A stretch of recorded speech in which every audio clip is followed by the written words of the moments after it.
Yeah, keep it going for yourselves. Yeah, we're coming out. Supporting live art. It's so important. I'm trying to have more routine, more discipline in my life, and I'm very happy to say I just crossed 100 days of Duolingo.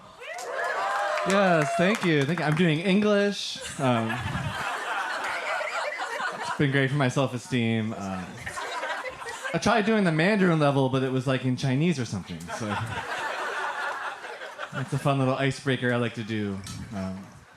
Get into the serious stuff. I just moved to the Bay Area quite recently. I love being here. I was apartment hunting for months online, and as you all know, there's a bunch of bullshit online, right? A bunch of scams. So I had to be vigilant.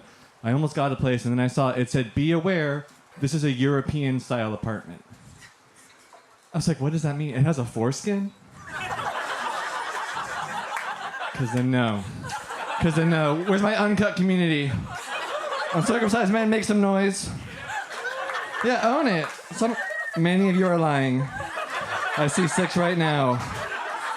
I watched you walk in. I have great foreskin sense. Well, you need to work on that internally. I like to make fun of the uncut community because I think it's gross. And sometimes after shows, men will approach me very passionately. It might happen tonight. And they say, actually, when you're uncut, you have a lot more sensitivity. And I'm like, I can tell. It's just a joke. Oh, my God. Thank you. It's some fun wordplay. There'll be some more of that. People tell me that I'm balding. There are very, very nasty allegations about my hairline. We got this on, but I went to the doctor to see if the rumors were true, and he told me, yes, I have male pattern baldness, and it's terminal. And he told me it is. He told me it's because I have too much testosterone in my system, too much ambient testosterone. And I know you all just met me, but would you say that's my problem? Too much tea, too much virile machismo. Anyone horny? I gotta check. That's a no. I'll do another sweep just in case. It's a resounding no. It's been a problem my whole life. I ran into an ex recently. She was an actress, a woman, surprise. I see some jaws on the floor. We'll circle back to that later if time permits. Because I got a whole chunk on that. She's like, this particular woman wanted me to do role-playing in the boudoir, in the bedroom. She wanted me to role-play as her boss. She wanted me to be like tough and domineering, right?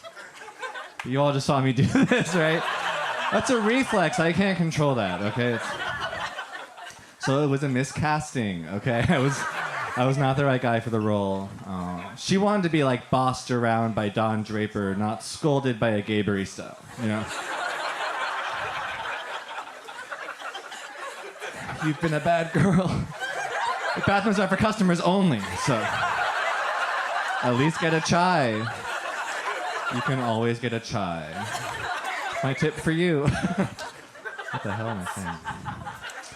Oh, I was a gifted and talented child growing up. Anyone else?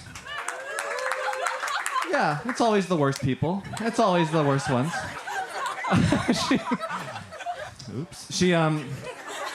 I didn't have I wasn't good at math. I had a big vocabulary as a kid. I just knew words like facetious and preposterous.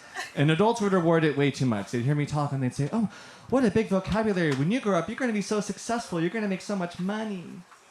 And that was erroneous. Fallacious. And then I ran out. I ran out of synonyms, so I'll ask ChatGPT. I never made a lot of money in my life. The most money I ever made, I was a paralegal. Just over there, actually, at a little firm called Cooley. I don't know why I needed to let you know that.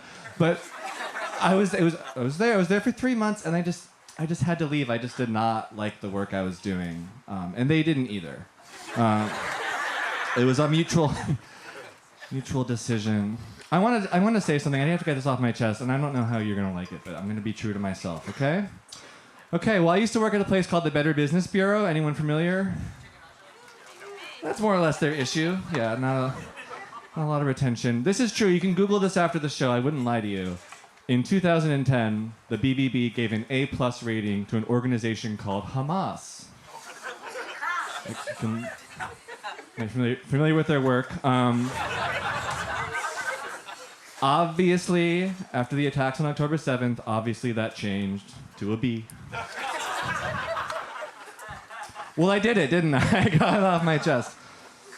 Now let's do about 4 more minutes on Israel, and then we can move on. No, I would never do that to you. Okay.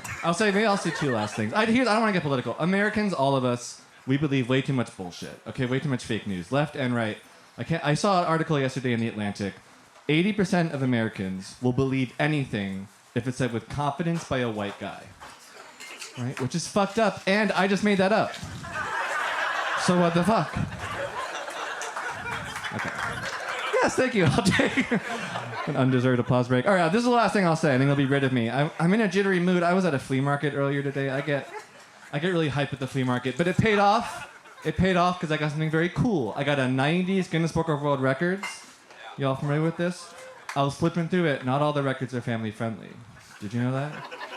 Some of them are pretty crass. One of them, I couldn't believe it. It was most blowjobs given in a single day. And it was 94. And it was actually your mom. All right, y'all have been very cool. Please make a loud for Miracle Denise!